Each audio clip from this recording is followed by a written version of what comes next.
Chondro, corner where we rise and grow. Twist and turn, let the passion flow. Chondro, corner watch the future shine. Every scale a story, one of a kind. From the shadows we move, striking out bright. In every twist we find the light. Breeding the best, gotta have patience in this game. Chondro corner where we make our name. Chondro corner, Chondro corner, Chondro corner, Chondro corner, Chondro corner, Chondro corner, Chondro corner. Chondro corner where we rise and grow. Twist and turn, let the passion flow. Chondro corner, watch the future shine. Every scale a story, one of a kind. What it do, fam? Welcome, ladies and gentlemen, to the Chondro Corner here on the Herp Collectors Network. This is episode 34 with my boy Garrick, man. Hey, this is gonna be a dope episode. Like, I've been trying to get this episode since last year, so I'm real excited. The man of many hats. He have 2 decades worth of experience of breeding chondros and other species too. So we're gonna dive into that, and we're gonna dive into the meat and potatoes with the chondros, and how did he get established? How did he become the man that he is today, breeding so many species, man? But first, what I'm saying, we gotta pay homage to the network, man. So we got the Chondro Corner on Monday, Retake Rundown on Tuesdays, the Mo on Tuesdays, the Grow House on Wednesdays, the Clutch Conversations on Thursdays. You make sure you got them catch Mike and Matt on Saturdays with Double Clutch right before Sophisticated Ignorance. Then we got Morph Map on Sundays, man. And then of course, hey man, if you're looking for a great enclosure, hit up my boy Jordan, Heartland Reptiles. He build custom made enclosures. He could build you if you want purple, blue, yellow. I'm pretty sure he can do it, man. I'm pretty sure he can do it. My boy Jordan, hit him up, tell him I sent you, and he gonna make sure you good, man. He gonna make sure you good. What is up? What is up? Your host here tonight, Jen doing mom things. In another state right now. She with her family. So, I got my boy Garrick on tonight. We got a crazy chondro coming in Wednesday. So I'm gonna be able to show y'all next week the chondro that I'm getting from my boy Dimitri, Art of Chondros. It's a female. So oh man, I'm so excited for this. I'm so excited for this to come in. And then I have another chondro coming in like another about 2 or 3 weeks. I'm gonna be able to show y'all that too. I'm saying I appreciate y'all, joining the journey with me, just learning with me and everything. But right now, let's see who in the Chizzy chat. Got my boy Will. What's going on, Will, man? What's going on? How you feeling? Y'all already know, got the big boss man himself, Mike. What's going on? What's going on, Santos? Peace and blessings, my brother. Got my boy Bosa, soldier of support, man. Appreciate it. Then we got Daniel. What's going on, Daniel? How you feeling? How you feeling? Got my boy Dickie. What is going on, man? Got my other boy Mike. What's going on, Mike, man? Appreciate y'all coming through. Appreciate y'all coming through for real, honestly. That's about it. That's in the chat right now.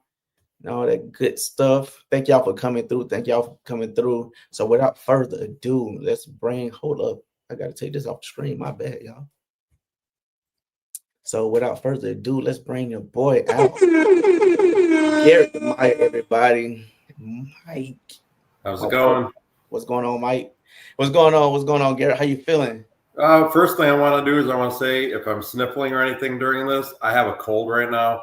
I've been sick for over a week now. I don't know what it is. I've been sick like 4 times this year so far, and I normally virtually never get sick.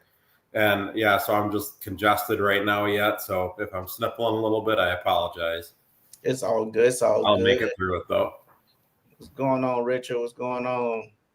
But yeah, man. I'm so excited to have you here tonight on the Herp Collectors Network. We don't take your presence lightly. Thank you for coming on the show And let's get to it. Can you run us down your bio, how you became Garrick DeMeyer? Well, I was born and my parents named me. So yeah, I mean, I started, getting into reptiles when I was a little kid, of course, like almost everybody listening, most likely. And as I grew up, I mostly kept stuff that I could catch around here in Wisconsin, frogs and turtles and snakes and stuff like that. I did buy some animals as I was growing up. And when I was in high school, I had a few different display tanks in my bedroom. And then when I went to college, I didn't know what I wanted to do. I just knew that I wanted to go to college. And I ended up getting a degree in biology. I took some genetics classes, animal physiology, that kind of stuff. I did a natural resources trip to Costa Rica for 3 weeks during Christmas break one year. Oh man, that sounds like a great vacation. Yeah, well, we did a lot of hiking and stuff, and I got sunburnt so bad you wouldn't believe. I mean, it was just nothing. Shoulders were nothing but blisters. It was ridiculous. But that trip really ignited my drive to want to work with reptiles for a living.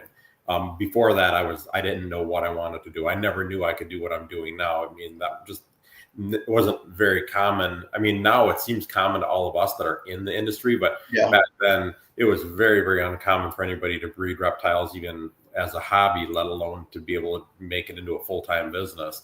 And but that trip really helped me solidify that in my mind, that that's what I wanted to do. And then I did an internship at the Sedgwick County Zoo in Wichita, Kansas, worked in the reptile house there for 3 weeks during Christmas break again.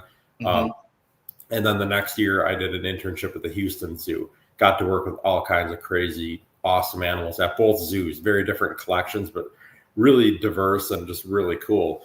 And when I was accumulating my own collection of animals, I liked everything. So like if in a perfect world, I would just have a pair of everything. And that got to be really difficult over the years. I had some successes and some failures breeding a lot of like the rare chameleons and geckos and things like that. And I just decided to eventually, I figured out that if I wanted to do this potentially full time, I was going to need to actually be able to consistently produce animals. So I decided to focus most of my attention on bearded dragons, veiled chameleons, leopard geckos, and crested geckos. And then I had some boas and some pythons and things as well. And I didn't really get into ball pythons from a breeding perspective. I didn't start breeding them until 2000. Yeah. But about probably a month or 2 months before I hatched my first ball pythons ever, I hatched my first green tree pythons ever. Hey, that's so backing up a little bit from there, in 1997, I bought a hatchling Aru, and it was unsexed, of course. And I bought that and I raised it. I had it in a big display tank or cage in my bedroom. Where did you buy it from? Where did you purchase it from? Well, I got the snake from a vendor at the Lee Watson's Reptile Swap, which was in Streamwood, Illinois. It was a really, really well-known monthly reptile swap. Actually, for a while, I think it even went twice a month. Lee Watson ran it basically in a pole building on his property in Streamwood, Illinois. And a lot of people, like a lot of big time breeders, were vendors there at one point. Mark and Kim Bell, Brian Barczyk, Jeff Ronnie. Like there was a lot of history that came out of that location. Yeah. Mark Bailey, Ty Park. Those are a couple of years. Yeah, all those guys were all at one point or another all vending at this little expo in this pole barn with a gravel floor. And it was an incredible experience. But I met so many of the, I'd say, iconic people in this industry just at that place. And anyway, so I bought the green tree python from a vendor there. His name is Al Logue, I believe. And I don't know if he's still in it or not. I mean, this is going back to 1997. So I mean, it's been a long time. But anyway, I bought that snake and started growing it up. And in the meantime, while she was growing up, and I didn't know that she was a female. I didn't find that out until I sexed her when she was a couple of years old. But how did you go about sexting her at that time? I think I just probed her. You know, I just had a set of probes and I just probed her. I'm like, oh, cool, a female. And so I got a male and bred them together. And this is back in 2000. So she was only about 3 years old at the time, maybe a little bit older. But I bred her and I had her in a small display tank. It wasn't the big 70-gallon one that I had her in initially, but I had just cocoa fiber substrate. I had a pothos plant in there. I had full spectrum fluorescent light over the tank. And then I had actually like a gallon ice cream bucket with a hole cut in the lid and the inside full of moistened sphagnum moss. And that's what I gave her for a nest box. And she went in there, laid her clutch. I let her maternally incubate. A couple months later, got babies crawling out of there. And so you did maternal incubation, the first clutch? The first clutch ever, yep. What made you want to do that? The first clutch? I don't really know. You know, I think a lot of the stuff I was reading back then, in the limited amount of information you could find, you know, they talked about maternal incubation all the time, and I'm like, you know what? I think that the cage that I had it in, I could control the heat and the humidity well enough that I thought that there'd be a good chance that would work out fine. So yeah, I just let her maternally incubate, and the babies all hatched, and then I got to experience my first time trying to establish babies, which was a lot of fun. But luckily, most of that clutch, this is going back a long way, so I don't remember specifically, but I think most of that clutch actually established pretty well and pretty quickly. I know I lost a couple of them, but most of them I did start feeding, you know, like newborn pinky mice to right away, and they did fine. So I had at that point but before that clutch was even laid, I had purchased several other green tree pythons and was raising those up. So the next year I bred. Yeah, but where did you purchase those specific? You know, I don't even remember. I think that was probably online. I probably bought them off of somebody on King Snake or something. I don't really remember. Forum pages and all that stuff. Yeah, or they might have actually been from Streamwood too. I might have gotten them. I honestly don't remember where I got those other ones from. But I bred another pair and had them, you know, I did the maternal incubation thing exactly the same way I did with my first one, and that whole clutch went bad in the nest box. So what made you like I'm trying to word this. So what made you think they went bad? Like, what went bad with the well, I couldn't really see in there very well, and I was really big about not disturbing the female, so I just left her in there. And then right around the time that I thought the eggs should be hatching, you know, I kind of started peeking in there like, man, there's no babies coming out, like what's going on? And so I ended up opening up the lid and looking in there more carefully, and the eggs had all gone bad, and she was just sitting on a pile of junk eggs basically. Yeah. So I don't know exactly what happened with that, but after that I started artificially incubating. But then I kind of ran into sometimes better than others, but I ran into some, you know, full term babies dying in the egg, and you know, I had a little bit of a hard time with the artificial incubation. But what was your issue with that? The artificial it's probably not having the ability to control the temperature close enough. Okay, to have it dialed in and dialed in perfectly. Yeah, it's really, really important with green tree pythons. So, and I'm still learning that. I mean, I've been pretty successful with green tree pythons over the years, but I'm still kind of learning how to improve what I'm doing, and that's why I love actually listening to podcasts where they're talking about green tree python reproduction, because I'm always getting a little bit of information that I can potentially use to make my own collection better. Yeah. From each podcast and just, you know, try different things, see what works. Yeah. So my collection right now, well, I have one like genetic blue morph green tree python that I got from who was that? Marshall Mendez. I got one from him years and years ago, and I still have that. He sold it to me as a male. I'm 99% sure it's a female, but this thing is probably 15 years old now. I've never gotten a clutch out of her.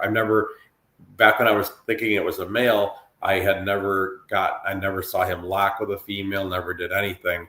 Yeah. And it's just one of those things where it's been in a cage, for years in my shop, and I just never got around to doing anything with it. And this year I'm trying to feed her up a little bit more, and I want to see if I can get a clutch out of her, because I know she was like a dark red baby, and I really want to hatch some of those. So believe it or not, off 25 years of breeding green tree pythons, I've never hatched anything other than a yellow baby.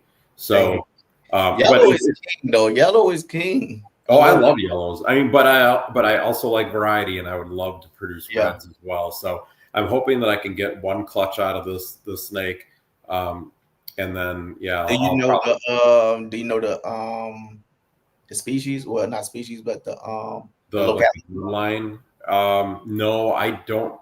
I probably have that information somewhere buried in a file cabinet. From I got that snake from him probably like in 2010, I'm going to say, somewhere around there, maybe even 2009.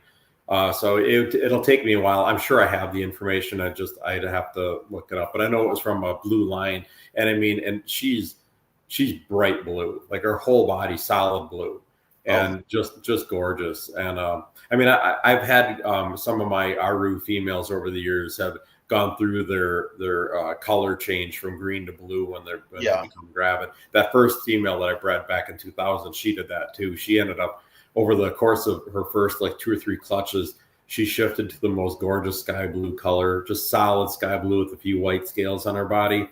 Mm-hmm. And that's kind of what this one looks like similarly as well. But I'm really hoping to get a clutch out of that one. Otherwise, all of the other breeders that I'm using right now are actually snakes that I produced myself. I had a clutch in 2013. It was a small clutch, or at least I didn't have many babies from it, and I kept all of them. And then I produced more in 2015, and then I produced another clutch in 2017, and I kept some from all of those clutches, and then raised them up. And then once they were sexable, then I just decided which ones I was going to pair with which ones. And I think I had a couple of extra males that I sold. So in other words, you're a hoarder. A hoarder, yeah, for sure. Well, with green tree pythons, I mean, when you hatch out the babies, you just don't know what they're going to look like when they get older. So I try to keep as many of them as I possibly can. So all of those that I'm breeding now, like I didn't start breeding any of those females, like the ones from 2013. I don't think I started breeding those until 2021. I really let them go a long time. And partly it was because I knew that they needed time to mature. I don't grow my green trees up very quickly either. So they weren't big for their age by any means, but I also was just too busy with my business in general. And I just, I kept thinking to myself, I should really pair these snakes up. But then I'm like, what if I get 6 clutches this year? How am I going to possibly, get all those things established? And so I never did. But eventually I finally decided, okay, I have to get these breeding. Like there's no reason why these, 8-year-old females can't start producing clutches. And once I started breeding them, I mean, I had a year, I think, the year before last, I think I had 5 out of 6 females went for me. And last year, I think I got 4 clutches last year. And I've been doing pretty well. But right now, I think I'm actually shipping off a pair of they're from 2023. I'm shipping off a pair to a customer tomorrow. Otherwise, I've got maybe 8 or 9 babies left from 2024. Some of which only hatched in November, but they took to feeding really quickly and are doing excellent. So I'm thinking that they're probably going to be ready to go. And but because I live in Wisconsin and there's such a relatively small window that I feel it's safe to ship a small green tree python. I haven't been advertising them on my website or on Morph Market or anything. I've just been bringing them to the spring and fall Tinley. And then when I vend at it, the summer NARBC in Schaumburg, I just bring them down there, and I'll bring one. I have a display tower. I put 5 of them in there, and normally I'll sell all 5 by the end of the show. I think the last Tinley I only sold maybe 2, but 1 or 2. But What generally, localities are these that you selling? Are Ruse? yeah, well, they're I mostly have Aru, but I did cross a sarong into my Aru collection. So a lot of the babies that I have right now are from either like one of the parents is either an Aru type. I mean, I don't have any locality documentation on any of these, but you know, basically like one is more or less an Aru, and the other is like an Aru sarong cross. And then some of them I'm just breeding like the crosses to each other. So I get some with some nice blue vertebral striping down their back. I get a lot of like yellow scalation along the sides of the body, a little bit of blue flecking in there, and of course the white scales randomly throughout the body too. Some of the babies that I grow up a little bit, when they go through their color change, you get a lot of black on them, like a ton of black through their body. A lot of times that'll change to green as they get older too, at least to some extent. But yeah, I try to hang on to as many babies as I can until we get bigger. You know, I'd like to be able to sex them all before I sell them, ideally. And then I also like to get a feel for what the colors are going to look like as an adult, because I always hold back the more unusual looking ones. Like I don't really go for one particular look for them. It's just like whichever one really stands out in some way from the rest of the clutch. I'd like to hold ones like that back. So if you're selling them all when they're yellow hatchlings, you're not going to really know. I mean, if you can look at the adults and say, okay, well, I can reasonably expect, especially with yellows too. It's hard to tell with yellows what you know how they're going to come out. With red, you can most likely tell, but with yellows, you never know what you're going to get. Honestly, yeah. So, and you know, even if when I'm breeding two parents that are very similar looking to each other, sometimes the babies can be really varied. Like I can produce some that are almost patternless and some that are extremely busy pattern. So yeah, I like to know more about what I'm looking at. Like I figure the more hatchlings that I can watch mature and go through their color change and remember what they look like as a hatchling versus a yearling, you know, that helps me kind of identify certain looks in them. And some of my babies change color. I mean, I have some that are, you know, 3 months old and they're already going through their color change, and others will stay solid yellow until they're a year. And then some of them will start to change very gradually, and some of them change it seems like almost overnight. So it's really interesting. I mean, it's crazy that there's that much variation even within one clutch. Yeah. So where we was going with this? So how many chondros do you have in your collection right now? Right now for actively breeding females, I have 6, I believe, and then I have 2 more older females, including that one blue one that I could potentially breed. So I have a total of 8 adult females, 7 of which are proven breeders. One of the older ones, I haven't bred her in several years, but I would like to get another clutch out of her, and she's just a typical Aru. And then males I have probably right around the same number. And then I'm also growing up several new ones too. I held back a couple from 2023, and I think I kept a male back from 2022. So just a variety of juveniles and subadults that I'm growing up. But my adult breeding group is mostly 6 animals with the potential of having up to 8. Okay. So like total chondros, maybe 30. Yeah, I'd say 30 is probably about right. Yeah, I have an extra male, maybe a couple extra males sitting around here too that I'm not doing anything with right now. So yeah, I'd say probably close to 30. Okay. It's definitely, you know, it's weird. You know, I tell people I've been breeding chondros as long as actually slightly longer than I've been breeding ball pythons. You know, I produced tens of thousands of ball pythons over that period of time. I've only produced a few hundred chondros, and there's a reason for it. They're not the same type of animal. They're so much more challenging, but so much very rewarding personally. You know, maybe not financially as much because of how inconsistent they can be, but personally, they're very rewarding to be able to produce. Definitely. Man, I love your dream sickles. You know, your yeah. crazy, insane. But yeah, Yeah, I mean, ball pythons have all the different crazy color morphs, but there's just something about the look of a natural green tree python that still, it blows my mind. I mean, I don't know. Every green tree python should be in a display tank somewhere. You know, it's not a right, cage. right. They're just too pretty to keep in a tub or a box. Yeah. So how do you come up with your ideal pairings, like your ideal projects? Well, I mean, I don't really have enough variety that I'd say I have different projects. It's mostly for pairing them up.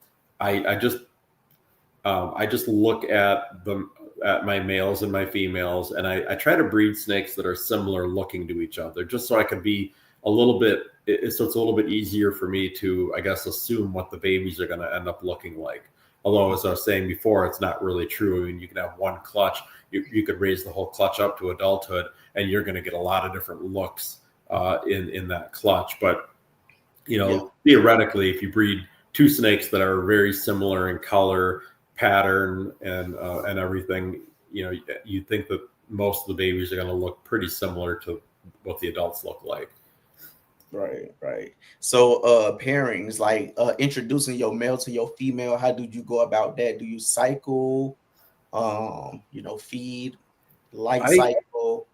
I'm too busy to really pay that close of attention to them. Like I feed them whenever I get around to it. It's generally, I'd say, like in a month, I may feed them 3 times and then skip a week. It's very inconsistent, and I don't give them really big meals either. I mean, my adult females will usually get like a retired breeder jumbo mouse or a small weaned rat every feeding, and my breeder males get like a large mouse, sometimes an extra large mouse, or like a very small weaned rat, and I don't, I just in a perfect world, I guess I'd have a better schedule, but right now it's kind of whenever I can get to it, I feed them. With having the size of a collection of ball pythons that I have, my mind is being like torn in so many different directions, just trying to keep up with all that. And the green tree pythons are more of just a fun project for me, so I don't really. I try not to be too scheduled with those, but I would say on the average, I feed them probably 3 times a month. And they're almost always very eager to eat. I don't really feed heavier at a certain time of year than others. I just feed them, like I said, right around 3 times a month. And if they breed, they breed. If they don't, they don't. I don't force the issue with them. I actually keep the males in with the females for a large period of the year. And I How many months? How many months throughout the year? Oh boy, I mean 7. Yeah, at least, yeah. And I get clutches at any time. Like right now, I don't have any clutches incubating, but I've seen, I think, at least 4 of my pairs breeding over the past 2 months. So I've gotten clutches in any month out of the year. I get clutches. Sometimes I'm hatching babies out in November and December. Other times I'm hatching them out in March or April. Other times it'll be June, July. I mean, so they just kind of go whenever they want to go. And I figured that they're going to breed if they want to produce, they're going to, and when they want to produce, they're going to. So I just give them the opportunity to breed whenever they want to, and just kind of hope for the best, basically. But it's worked out really well. I mean, I'm probably getting, on average over the past 5 years, I've gotten 75% of my females to go every single year. Did a light go out in your room? Yeah, that was actually the display. I've got a blue tongue skink in my office here, and the timer for this daylight bulb just turned off. Them things look cool, definitely cool. Oh yeah. It's I don't have very many pet reptiles, because when you deal with them all day long, the last thing you want to do is go home and take care of more reptiles. So I don't have that many as pets, but I do have a blue tongue skink here. We've had him for probably 10 or 11 years now, and he's awesome. He's such a chill, laid back little guy, and so he's living in my office. Nice. So bring us to ovulation, like female ovulation and stuff. I mean, they, because I'm not controlling the breeding, I'm just kind of have the males and females together.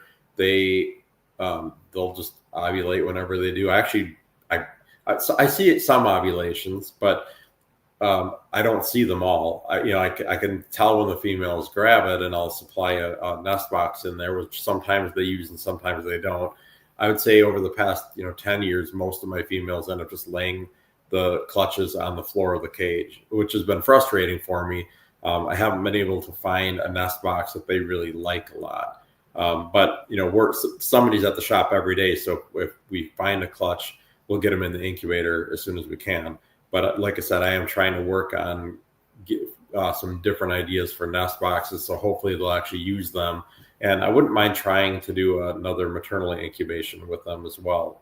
Mm-hmm. So, but one thing, you keep going with this maternal incubation, like what it draws you to that?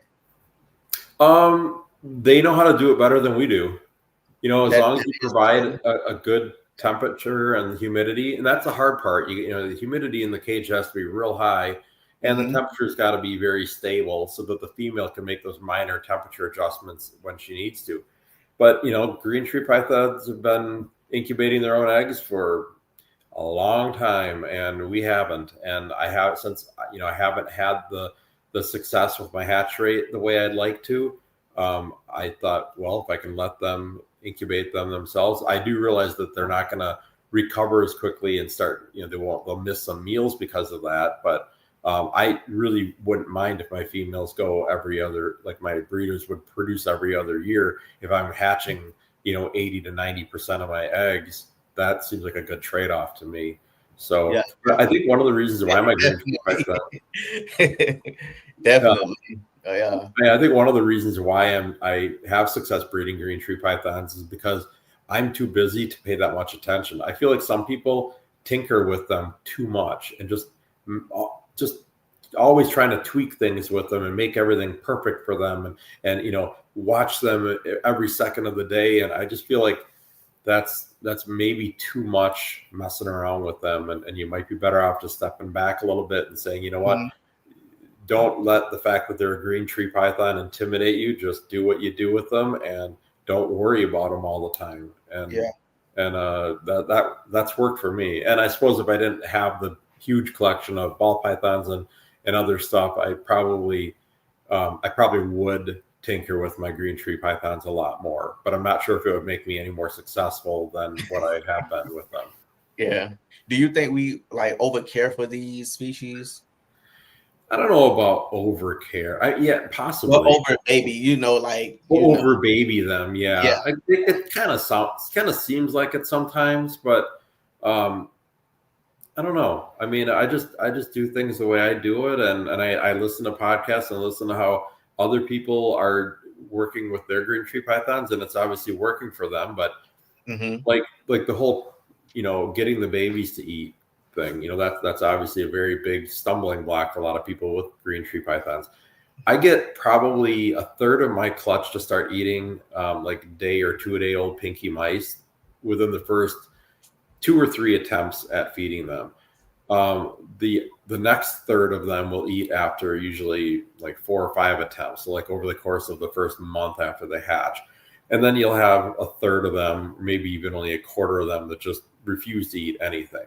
And those I assist feed until they start eating. And most of them will start eating eventually, but I've had to assist feed some babies for 3 or 4 months, or sometimes even longer, before they'll actually start taking food on their own.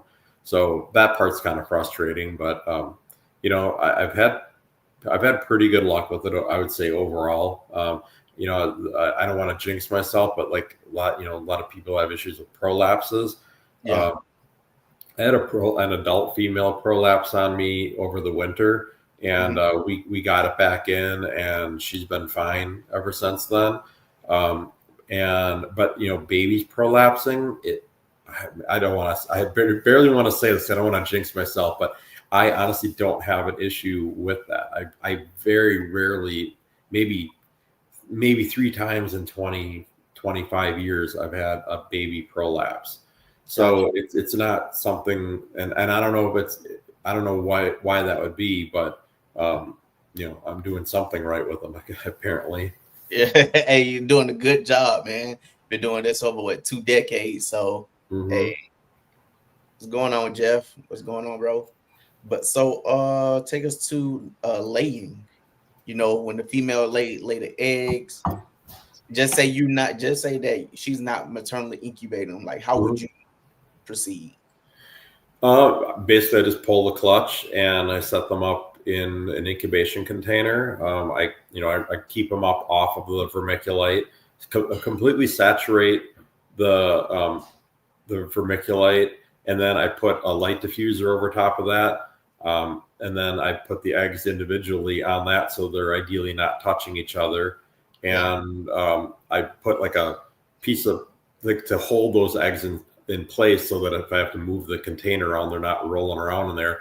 I put more chunks of light diffuser in there, and I kind of just like put them in rows, the eggs, and then I'll usually put like some really saturated paper towel on either end of the shoebox incubation container. I want as much humidity and moisture in the air in there as I can possibly get, without any moisture, any standing water anyway, or condensation touching the eggs. Yeah. And then I just put them in the incubator and hope for the best at that point. This is where I come up with a problem that, where it's like, it's just hard because I'm so busy all the time. I don't have the time to really look into it as much as I should, but I think I need to get a couple of incubators and set one at one temperature and another a little bit lower, so that I can move the clutch from the one incubator to the other when they're getting closer to hatching. I've heard that's a pretty good strategy, but I haven't been able to try sea serpents incubator.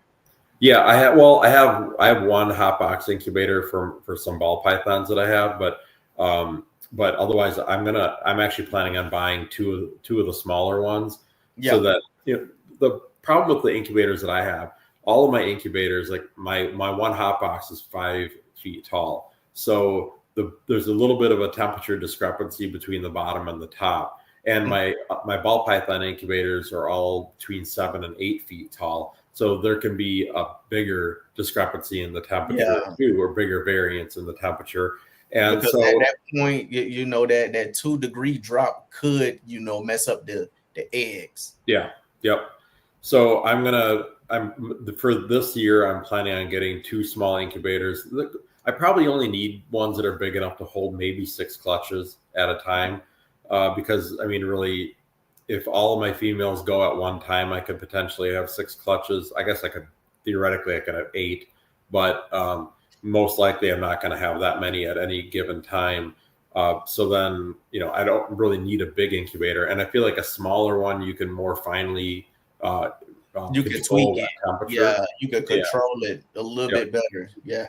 But Chuck say, Gary, thank you for being so available. When I purchased my first chondro from you in 2019, that animal sired my first clutch. Oh, cool. Nice. Congratulations. Good. Hey, he a good friend. Chuck a good dude, man. Yeah. What's going on, Will? How you doing, man? But yeah, so I'm trying to see, because I do need me a bigger incubator or whatnot. I'm trying to see, should I go with the sea serpents or the whale banks, one of the good ones or whatnot. Yeah, I haven't tried the Wilbanks incubators yet. If I ever have to replace my big ball python incubators with another very large incubator, I would probably go with one of those. I like the sea serpents ones a lot. They just don't come in a size that I could really use for ball pythons, because I'm not producing as many ball pythons as I was a few years ago, but probably 3 years ago, I could have 100 and something clutches of ball pythons incubating at any given time, at least during the hatching season or during the laying season. And it's kind of hard. Like I said, my incubators for ball pythons, I've got one that was made by Habitat Systems probably almost 20 years ago, probably 18 years ago. And that incubator is 8 feet tall. And then I've got a couple others that were built by someone else that are I think those are all about 7 feet tall. So, that's the kind of space that I need. I mean, I need each incubator to hold between 40 and 50 clutches of eggs. Obviously don't need that for green tree pythons. So a nice small incubator. And I think the sea serpents, the smaller incubators will work perfectly for that. They say, Garrett, my dreamsicle mail from you is from you, and I would love another snake opportunity to get a GT from I think green tree from you. Shipping across the country in the summer doable. Yeah, that's probably the best time. I mean, that's like I was saying before, that's the main reason why I don't really advertise my green tree pythons on Morph Market or on my website. There's such a limited amount of time of the year that I feel like I can ship something as fragile as a juvenile green tree python. So I figured, well, if I'm advertising these things year round and somebody comes to me in January and wants one, I'm not going to ship it until the end of May. So ideally, I want to ship green tree pythons when I don't need a heat pack at all. And that's, I mean, I was using heat packs up here probably, I think even I think last week I actually shipped out a couple things with a heat pack in it. So we had a few days where the highs were only in the low 50s for a couple. Oh of days. Man! Yeah, it was about 80 here today. It was nice and warm here today. But I mean, even in like the hottest part of summer, we don't get above 90 very often. Every once in a while, like we've had summers up here where we haven't hit 90 once, but generally we'll get a few 90-degree days. But I mean, the average up here is probably in the upper 70s during the day in June, July, and August, and nights are in the 50s usually. So I just don't want to take a chance shipping a green tree python when I need to use a heat pack, because a lot of the country is a lot warmer than we are, and I don't want to risk overheating. But like I've got a couple shipping out tomorrow, and I think our highs here are only going to be in the low 70s. But inside my facility, it's in the low 80s. So if I pack those snakes up in a shipping box, and I've got they're insulated really well. Yeah, inside of that box is not going to cool off, down into the 60s or 70s before they're out of here. And then once they get to Memphis, they're going to be back up in temperature a bit. So, I don't think I'm going to need to use a heat pack or anything. And these also are not hatchlings. They're from 2023. So they've got some pretty, they're not big. I don't grow my green tree pythons very quickly. I like to slow grow them because I don't want to risk prolapsing, and I don't want to risk any kind of issues, regurgitation or whatever. So my green tree pythons are not very big for their age, but they do have age on their side. So they're going to be a little bit more durable than like shipping out like a neonate. I have some from 2024 that I'll be selling. If I do the NERBC in Schaumburg this summer, I'll bring some with me. I haven't signed up for that show yet, but I think I'm going to do it.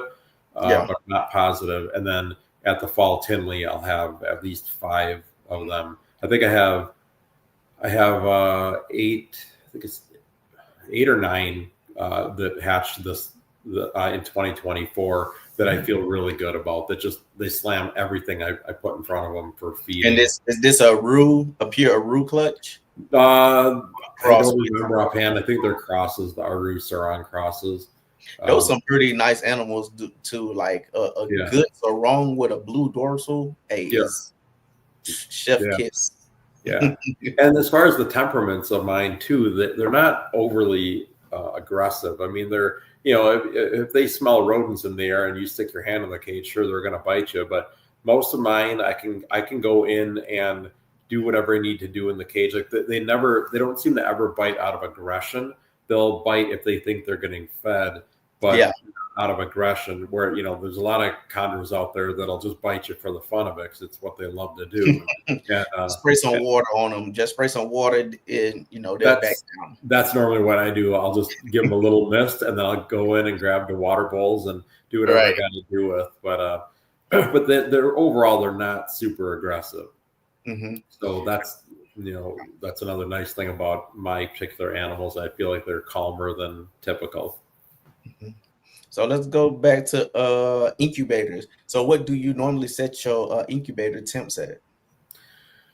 Well, I've over the past couple of years, I've been putting them in my ball python incubators. So they've been going right about, I'd say, like 88 degrees.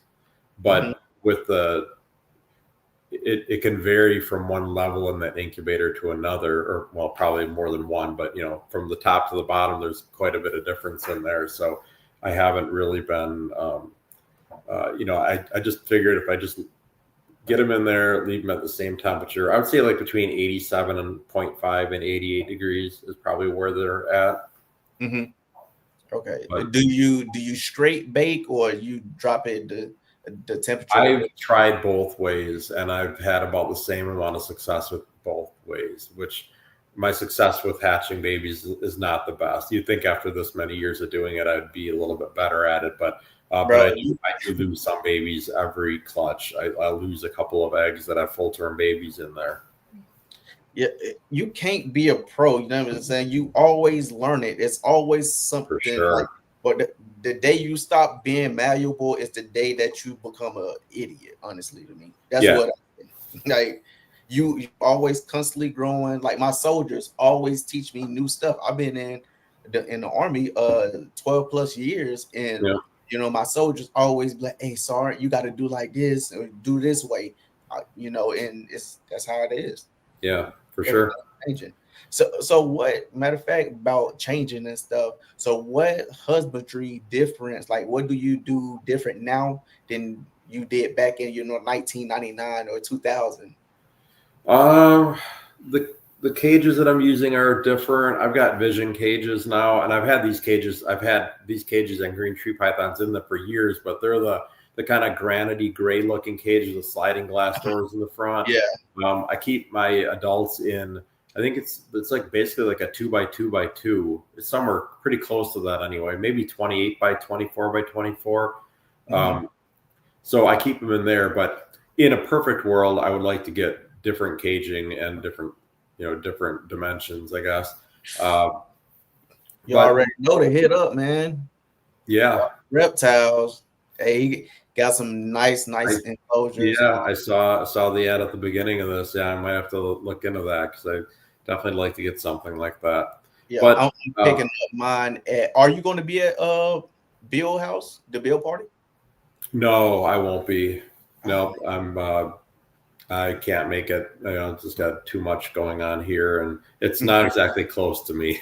So I definitely understand that. I understand. Yeah, I'd love to go sometime. I definitely would love to go down and see his collection and hang out with other like-minded people. That would be a lot of fun.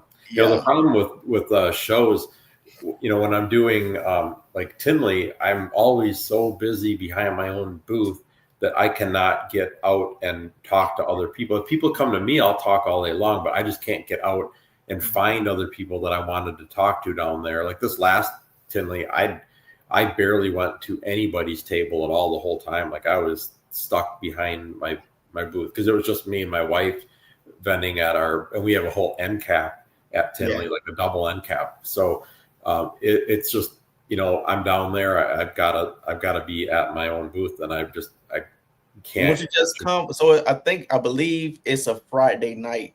So why won't you just come fly in that Friday morning, hang with us, chill, and then fly back out, Saturday morning or Saturday evening? Yeah, I mean, I'd have to look at my schedule and the dates and everything to see if that would work. I probably couldn't do that this year anymore. We've got a lot of stuff planned. When is that? The first week of September. Okay. First week of September. Okay. Well, I'll have to think about it. Maybe I can make that happen, but it realistically it'd probably be next year before I have a chance to do that. It's hard for me to get away with the size of this collection and the amount of work involved with it on a day-to-day basis. It's really hard for me to get away. Like we're actually we're going on a family trip up to Alaska. We're going to do an Alaskan cruise this summer, and I'm going to be gone for 9 days. And every time I'm gone that long, like I'm just terrified. Like, oh, what's going to happen when I'm gone? Or it's hard. We went to Maui a couple of years ago, and we were gone for 10 days. And that was also very hard. Well, it's pretty amazing once you get there and you're out of your work environment, your work frame of mind, how much you can just let it all go. Mhm. But in the back of my head, I'm always worried, like, okay, is everything going okay? And I'm in constant contact with my employee and everything. But still, it's like, okay, well, if something goes wrong that I need to deal with, I'm thousands of miles away. Like I can't help. And I don't like feeling like that very much. So it's hard. I understand. You worry about the animals so much and all that stuff. Yeah. But though, man. But back to incubation and stuff. So what day do you usually cut your eggs? Are you a cutter or I'm not much of a cutter with green trees. I cut with ball pythons, like after the first baby pips. I mean, in ball pythons, I can kind of tell just by looking at the egg and definitely by feeling the egg if the babies are ready. Like if it's a clutch, I'm really excited to see, and I know like I'm getting close to the date they should hatch, and I can feel the babies in there very easily. I'll cut them. And I honestly don't even really look at the exact date. Like I don't do the math and say, well, this is on day 56 or 58 or whatever. I just go by, okay, I know that this clutch is the next one coming up to the hatch. I feel them and yep, okay, these are ready to cut. With green trees, I would not trust that method with them. I like to let the babies pip. I would actually prefer if they just all did and I don't cut at all. I historically have not cut green tree python eggs. But over the past couple of clutches I have, because I get some of those babies that die full term in the egg, and I figure, well, if I cut the eggs, maybe that'll help them and keep that from happening. And it doesn't seem like it makes a difference. It seems like the babies are going to hatch okay on their own, pip on their own, and crawl out of the egg. And the ones that don't, I don't think it would make a difference if I cut them or not. Yeah. Okay. Let's go to establishing neos. How do you do that? I set them up in plastic tubs with plastic perches with a 8-ounce water bowl cup holder, and I actually keep my babies on cocoa chips. It helps with keeping the humidity high enough in my facility. Can get very dry sometimes. Like we actually, especially being up north. Yeah, I can. Yeah, it's either the heater, the furnace is on, or the AC is on. It's one or the other, and both of them dry the environment out. So we combat that somewhat by I have radiant heat in the floors, and we spray the floors down before we leave at night. And that water on the concrete with the radiant heat will cause evaporation. Helps keep the humidity high enough in there, but still we just can never keep the humidity as high as we like it. So I use cocoa chips with all of my snakes, including my green tree pythons, and I use those with the babies too. That way we can spray the substrate really well and keep it nice and humid inside of that cage or that inside of that tub. So anyway, they're just all each in their own individual tubs, and I leave them when I hatch a clutch of babies. I'll put them in one tub. I'll put them on. I'll use damp paper towel, but then I'll just use the plastic little perch system with the water bowl holder, and I'll leave them in there until they shed. And then once they shed, then I set them up individually, and I'll usually set them up and offer them their first meal, maybe 4 or 5 days after I set them up, and then I just keep track of which ones eat, and I offer them like a day-old Pinky Mouse, and generally roughly like a third of my clutch starts eating within the first couple of weeks. A third of them will start eating after 3 or 4 weeks, and then you always get the handful of babies that just won't eat anything, or at least very, very reluctantly. So those are the frustrating ones. But and it kind of seems to vary from one clutch to another too. Like I'll have a clutch hatch out where almost everything eats for me great, and then I'll have a clutch where every snake is just their own little nightmare. They just will not eat anything. Do you think that could be in genetics? Possibly, but I mean, I was just asking. Yeah, I was just. Yeah, I think that's definitely. I think maybe some are more prone to like really insisting on getting a little lizard or gecko or something. versus pinky mouse. But yeah, a lot of mine take pinky mice without any problem. Okay. I haven't really had any luck trying like chick down. I know a lot of people use that. I've not had that work for me at all. I've also tried using like a gecko shed and scenting the pinky with a gecko shed, and that hasn't really worked for me either. So it's been frustrating. You tried gizzards or anything like that? I've never tried gizzards or anything like that. No. Probably need to try gizzards. Well, I like to so I have like neos I get from people or whatnot if they don't want to eat, and I see them, they like the gizzards and all that stuff. So I'll feed them a gizzard 1 week, and then the next week I will have my my rodent out, the mice out, and I will soak that mice into like gizzard blood or something like that, juices, and then I'll feed that to them. Okay. And that usually, get them started on that mice so they can build up a little bit more. Okay. Because I'm pretty sure, they need that fur, they need them bones. You just can't sustain them on gizzards. Yeah. Well, we also breed. Well, I mean, a pinky mouse doesn't have much for bone structure in them either. I mean, they're mostly like a bag of skin. There's really not much substance to them. I do breed African soft-furred rats too. Okay. So I'll feed them. Yeah, I'll feed them like a newborn ASF as quickly as they're able to take them. I just fed some of my babies today. I fed them some fuzzy ASF rats, and they took them without any problem. Like very enthusiastic. So you breed your own rodents? We're not self-sufficient, but we breed some rats, we breed more ASFs, and we breed a lot of mice. So we try to have everything.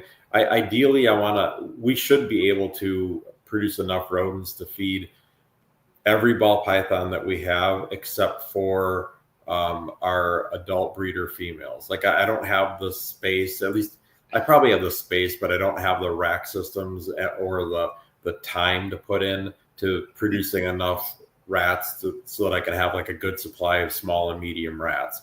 So, but otherwise, I mean, we produce a lot of mice. We produce quite a few ASFs, and then we've got a few rat racks that we produce enough rats to feed most of our holdback ball pythons. And then if I want to give the green tree pythons rats, I can do that too. I try to switch it up though. I like to give I'd say I kind of go back and forth between rats and mice, and I'll occasionally give them an ASF for my adult breeder green tree pythons. I try to keep them versatile and give them a little bit of variety in their diet by giving them all three options. Nice. Oh, okay. So how many animals do you have at the facility now? I don't even know if I could tell you within like 300 animals without actually looking at the racks and doing the math. I probably have over 2,000 for sure. Yeesh. Yeah, I'd say well over, probably 2,400. Yeah, I know you busy all day, literally. Yeah, I actually have two different locations where I keep my animals too.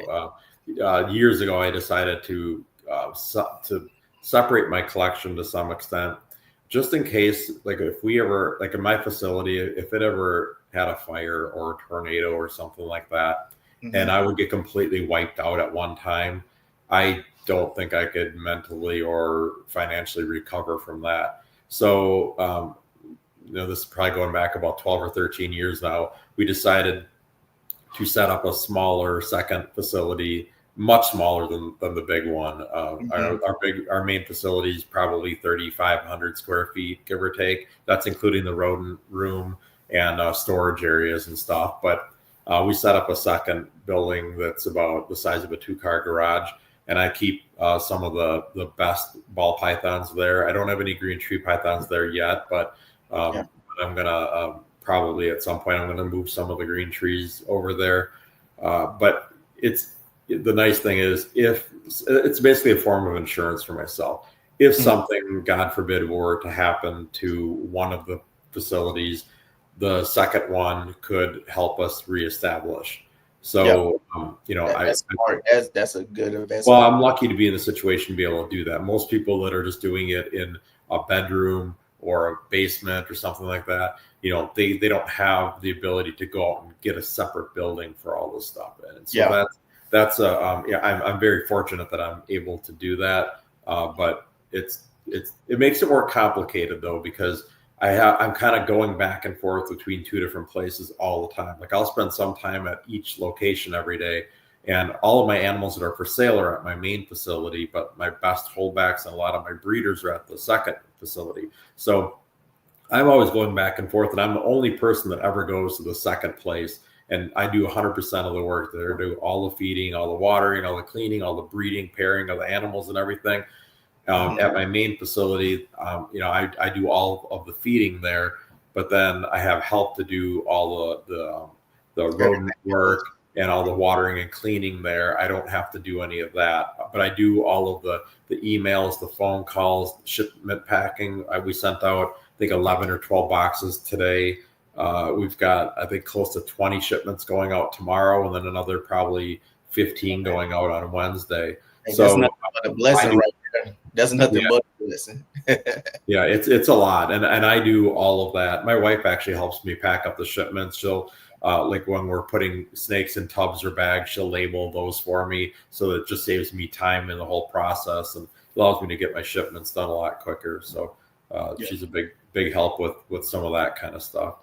And that's why I call you the man of many hats. You know, that's why the episode is titled that, because like, how many species do you breed right now? Or right, I don't breed much right now. I mean, I still have some geckos, you know. So back when I first started, you know, doing this, I was mostly a gecko and lizard guy. I mean, I had all kinds. I had basilisks and frill lizards, and I mean, bearded dragons, and several species of chameleons and all this.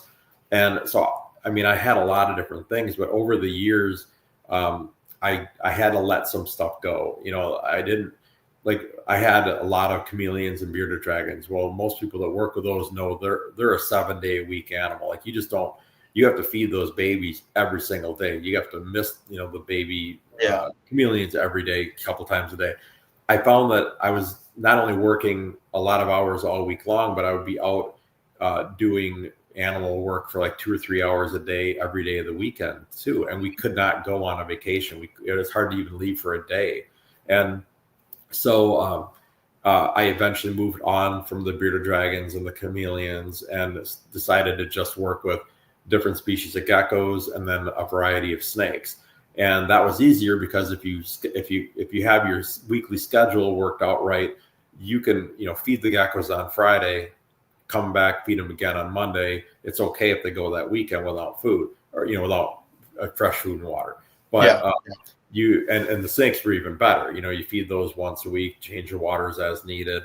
But it was a lot easier to have a little bit of a life outside of working with species like that. And then eventually, over time, my interest went more into the ball pythons. I didn't lose interest in the geckos and the other species of snakes that I had, but I didn't have the time or the mental bandwidth to deal with like all of the different care regimens. Like taking care of a leopard gecko is somewhat different than taking care of a crested gecko. It's very different from taking care of corn snakes or blood pythons or green tree pythons or carpet pythons. I mean, rainbow boas, red-tailed boas. I had super dwarf reticulated pythons. I've had so many different species, and I've bred so many different species.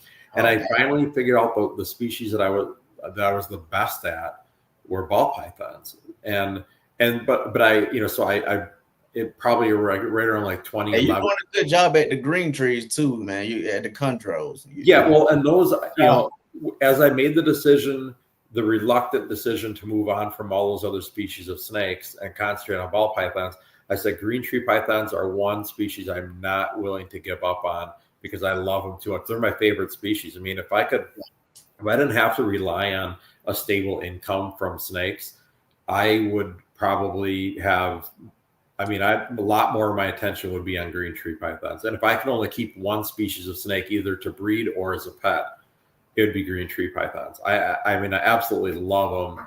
And they make the best display animals. They don't make a mess out of their cage typically. They're arboreal, they're lightweight. They don't poop very much. They don't eat very much. They're so easy. they're easy if you have them set up right. They're very easy, and I think that's the thing. Like a lot of people, I think, are just intimidated by green tree pythons. And as long as you're getting a good, healthy, well-established animal, like I'm talking like a juvenile, it's eaten 15 to 20 times, I would say. If you get something like that, and you're getting them from a good breeder, and the snake has been feeding really well, and you have a good setup, good temperatures, good environment overall, they're going to do fine. I mean, of course you can have problems occasionally with one, but most of them are going to do just fine as long as you have those parameters met, and you just don't tinker with them too much. Like if you have confidence in your setup, get it set up before you get the snake, preferably a couple of weeks before at least. Make sure those perch temperatures are just right. Make sure your ambient temperatures aren't too hot or too cold. Make sure your humidity is good. And I mean, other than that, I mean, have faith in your ability to create an ideal environment, release a snake into that environment, and enjoy. They're not. And cleanliness is the top thing. That's it, man.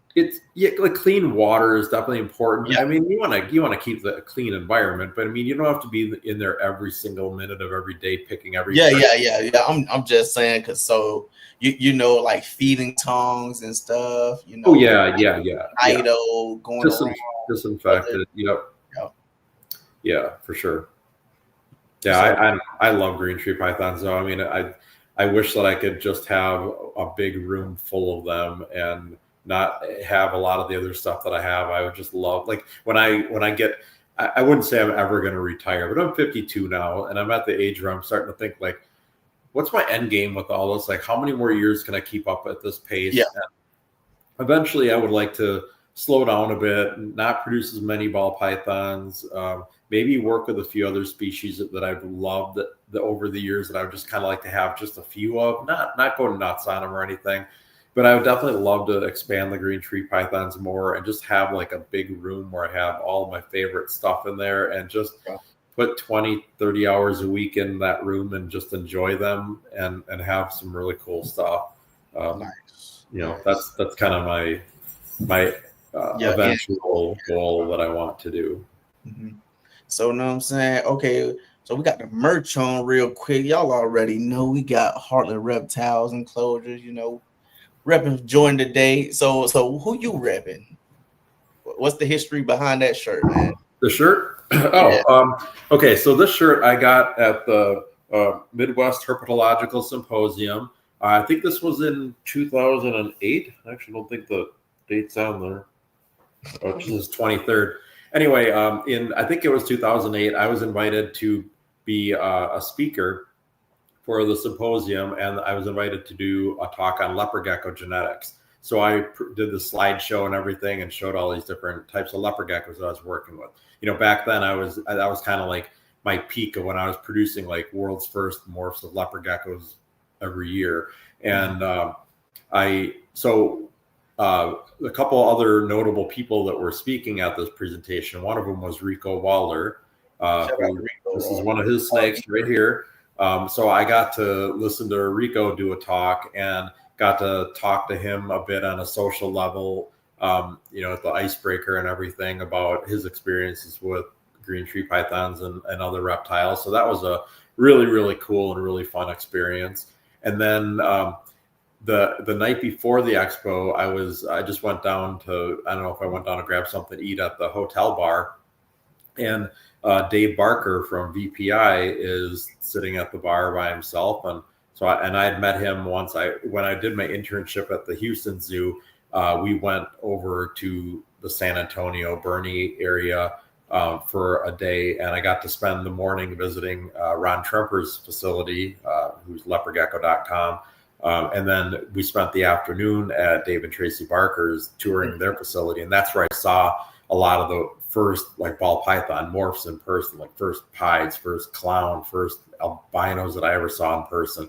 And so I got to talk to Dave a little bit then. So anyway, he was doing this talk at the symposium. And so the night before it was awesome. Like when I met him the first time, I was definitely a Padawan basically. I was just starting to learn all this stuff, you know, back in the '90s, and then so like fast forward 10 years, and here we're just sitting around, just talking, having a beer, talking about our experiences breeding reptiles. You know, and it was so cool. Like I remember that conversation and just appreciated it so much that he gave me that time, and we could just talk about all these different experiences that I love. Like I'm a junkie for listening to the old school guys' stories, like the stories about like 70s and 80s and like I love like the podcast I listen to where they have somebody on like Eugene Bassett or somebody like that, where they, you know, they've got 50 or 60 years of experience in this field, and listening to some of their stories about how things were back then. Like I love that. So I got to enjoy that with Dave quite a bit. But with Rico, you know, I got to meet him and get to know him a little bit as a person. And I didn't know him well, and I don't know how many times I talked to him since then, but it was definitely a great experience to meet him and to listen to his presentation and everything. It was a really, really cool experience. Do you know what kind of locality, or was it designer on that shirt? Yeah, I think it was just a high yellow designer. Okay. I don't really remember specifically which exact snake that was. Yeah, it's all good. But yeah, man, that's dope. That's cool. Yeah, he had some amazing snakes for sure. All right, yeah, man. So we coming up on the hour, you know, into the show or whatnot. And you know, wrap up questions. So like, what's next for you, chondro wise? Trying to get that genetic blue female that I have to give me a clutch. That's my, if I got a clutch, I wouldn't even care if none of my other chondros produce for me this year. If I can get a clutch out of her, that would be awesome for me, because I invested a lot of money into that animal years and years ago, and it's just been sitting here doing nothing all this time, and I know it's just getting older and older. And like I said, I sexed it not all that long ago, and I'm like, and I probed it, I'm like, it has to be a female. And I probed it a couple times in the past and thought the same thing. And so I did it again. I'm like, it's got to be a female. And so I'm gonna put a. Is she locked with anybody? I've never seen her lock with anything.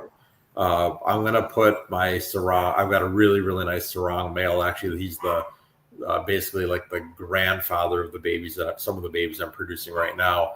I have him, and I'm thinking I'm going to put him in with her.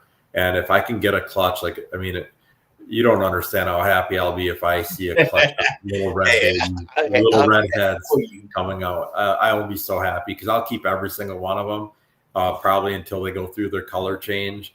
And I just want to see what's going on with them. But I think, you know, even if I hatch a dozen babies from that potential clutch, I'd probably, regardless of the sex ratio or whatever, I'd probably keep at least half of them long term, if not maybe all of them. So I don't know. Definitely understand that. Yeah. So that's my main goal, is to try to get her to produce. But otherwise, just, you know, trying to produce more clutches this year. I like to have a steady stream of babies coming through, because then I'll have them for all the shows that I do. And I'll, you know, maybe this summer, or, well, I would probably have to do it fairly quickly, but I could put a few of them up. Hey Charlie, what's up? Right, shedtesting.com, man. Yeah.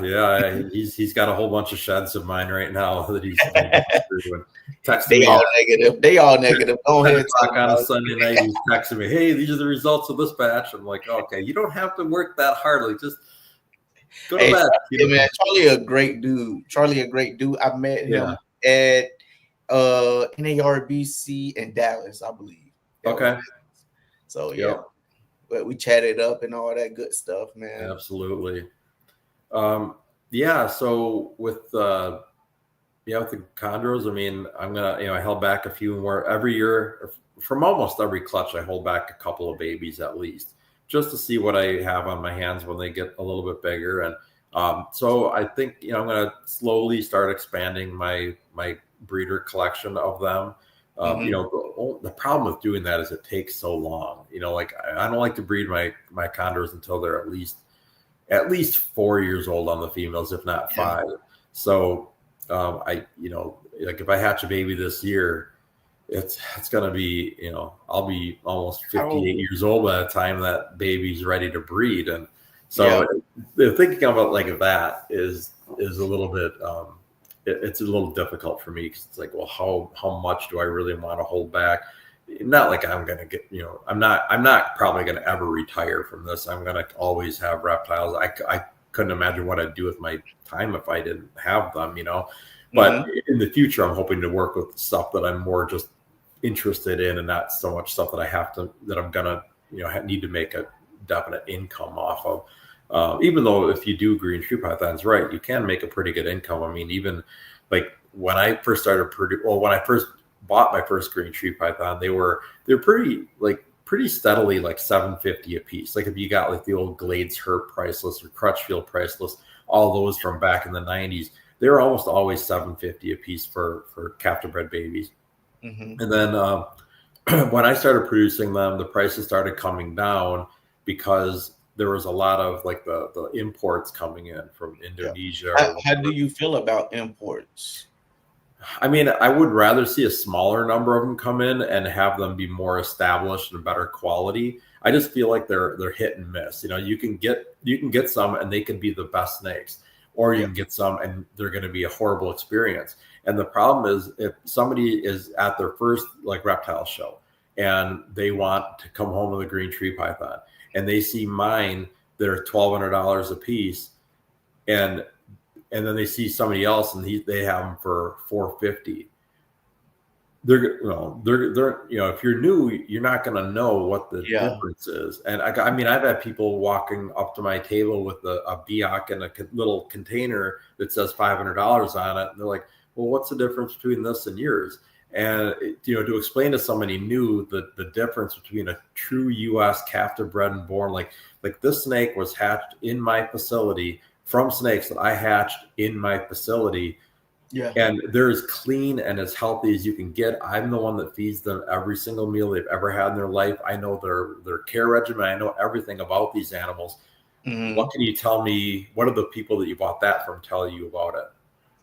Nothing, probably. Well, so, I just got it out of a tree. Exactly. So I think around the time when I was producing a pretty good number of them in the early 2000s, I was having to compete with people selling those snakes. And I remember selling some of my babies for as low as $300 a piece, and just thinking like, I should not have to compete with these guys selling these little bush babies or whatever you want to call them. And it's like, but I think over the time, and I think a lot of that's thanks to podcasts like this, people are starting to understand that there's a difference between, definitely, some green tree pythons are not the same as others. And so I think that it's easier to get a higher price for a true U.S. captive bred and born, and especially if you're not even talking like the designers that are out there that could be $5,000-$10,000.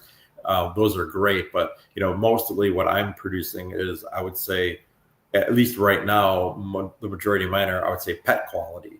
Like if you want a green tree python as a pet, $1,200.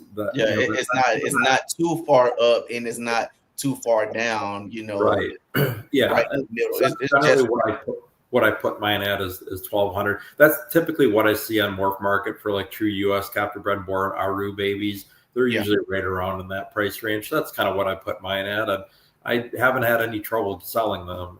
Normally, every time I bring them to a show, I sell every one I have. So not all the time, but most of the time I do. So that's basically what I'm trying to do with them. And but I wouldn't mind getting my hands on a few really nice designers and maybe incorporating some of those into my own bloodlines, and then breeding, crossing them with each other as well. So we'll see what the future brings, but I definitely don't see green tree pythons leaving my collection anytime soon. I mean, they were the last snakes that I would ever sell. Like when I'm really old and I don't want to do any of this anymore, I'll still have green tree pythons because I love them. Right. So you open to bringing more, diversity into your collection. I think so. Yeah. I definitely would like to do. I'm pretty sure somebody watching this episode that have some be like, "Hey, are you interested in this?" And it's gonna open up a lot more doors for you. Well, next wrap up question. What's the perfect chondro in your eyes? Like phenotypically, how does it look? I would say, that's a hard question. So I liked some. I love like solid bright green ones. With very little to no pattern is fine with me. But I also love them with a bunch of blue all over them, and I love the high yellows as well. So you like everything. Give you a very good answer, because I think every green tree python is an awesome green tree python. Right. But if you're just talking, like, if you're not going to any kind of designers or anything like that, I think just a solid bright green with maybe a few white scales, or not, but basically like a solid bright green tree python in a naturalistic setup, nice full spectrum lighting, live plants, nice natural perches and stuff. Just that in a cage by itself, or I guess something like that. Yeah. And I think that's probably just about ideal for me. If I'm not going into like a designer line, if it's just talking like a naturally occurring locality. How about a designer line? Designers, yeah. Then you got the divergent paths between like the blues and like the calicos. Calico, yeah. Like the one that was on computer chondro? Computer chondro. Yeah, and actually, I've talked to him quite a bit too. He's actually gotten some ball pythons from me, I still have right back along in this bookshelf somewhere. I've got both of those versions of the complete. Complete chondro, more complete. Yeah, got mine right here. Yep. Yeah, that snake right there, that's an okay looking chondro right there. I like that one. Oh, for sure. Hey, one of my favorites. Hey, shout out to Greg Maxwell, man. Shout out to Greg Maxwell. Yep. I hope you're doing good. Hey, bro, I'm gonna hit you up probably this week. I was just thinking about him. Greg's a really, really good guy. I've talked to him many times, and one of my books, I got a signed copy from him. I think it was the first one, the complete chondro. But yeah, I've talked to him at Tinley a few times, through email a few times, and really good guy. So knowledgeable about chondros, it's just ridiculous. Definitely, I've learned a lot from him and his books. Yeah, I had him on the show early. Well, was it this year or last year? Last year. Okay. I had him on the show. Probably gonna do it again, probably this year or whatnot. Hope to see him, in person soon or something like that. Mm-hmm. Yeah. You ever go to Tinley? It'll be my first time this year. Oh, cool. Awesome. Well, he's generally there. At least he has been for the past few of them. So actually, I'm not sure about in March, but I've met him there several times. So yeah, hopefully he will be there when you're there. Great guy. Question: are the green trees you sell is on the same website as the ball pythons? They would be if I put them on a website at all. I haven't so far because there's a very limited amount of time that I can ship them being out of Wisconsin. So I basically, and I don't produce that many. So I've mostly just been taking them to shows and selling them there. But if anybody's interested, they can, of course, email me or contact me, and I can, provide pictures and stuff. So, but yeah, at some point, especially if I start producing more of them, I'll probably have to start advertising them on my website or on Morph Market. But so far, I haven't had to. Yeah. So, that was the last question. So do you want to give out your social media where people can follow you? Yeah, sure. Well, my website is royalconstrictordesigns.com. Facebook and Instagram is also royalconstrictordesigns.com. Got a YouTube channel called The Royal Constrictor. I have a handful of green tree python videos that I've done over the probably 16 or 17 years that I've been making YouTube videos. yeah, but social media, you know, every once in a while I post pictures of some of the chondros that I have. Haven't done that too much lately, but yeah, you can get a hold of me through any of those methods. It's online. You can find me pretty easy. I'm all over the place. For sure, for sure. So I'm gonna put you backstage for a minute, and I'm gonna, you know, say goodbye to the chat. All right. And see you in a little bit, man. All right, sounds good. Thanks for having me on. Oh man, for sure, for sure. Hey man, ladies and gentlemen, hey Garrick DeMaio, man. Garrick DeMaio. So, hey man, thank y'all for tuning in. That was a great episode. Definitely learned a lot from that episode. That's why I'm named it Man of Many Hats, because Garrick does so much. Like, as y'all see, I know he at least bred over maybe 15, 20 species. So, and you got to be real locked in with yourself, real locked in with your animals and all that good little stuff to do that type of stuff. And he giving out gems, answers on how do you get to that level that he's at, man. So what am I about to say? So if there's anything better y'all want to see on the show, just hit me up. Hey, my Instagram is Bob with the Road on Instagram. Me and Jen made up a Instagram for the Chondro Corner, JR, or I think it's Chondro Corner on Instagram. I have that up next episode or whatnot for y'all to follow through. But thank y'all again for tuning in. Episode 34, the Chondro Corner, man. And we out. Thank y'all, man. Hey, stay blessed, stay safe, and check on your people, man. Check on your people. Talk to y'all later, man. Chondro, corner where we rise and grow. Twist and turn, let the passion flow. Chondro, corner watch the future shine. Every scale a story, one of a kind. From the shadows we move, striking out bright. In every twist we find the light. Breeding the best, gotta have patience in this game. Chondro Corner, where we make our name. Chondro Corner, Chondro Corner, Chondro Corner, Chondro Corner, Chondro Corner, Chondro Corner, Chondro Corner. Chondro Corner, where we rise and grow. Twist and turn, let the passion flow. Chondro Corner, watch the future shine.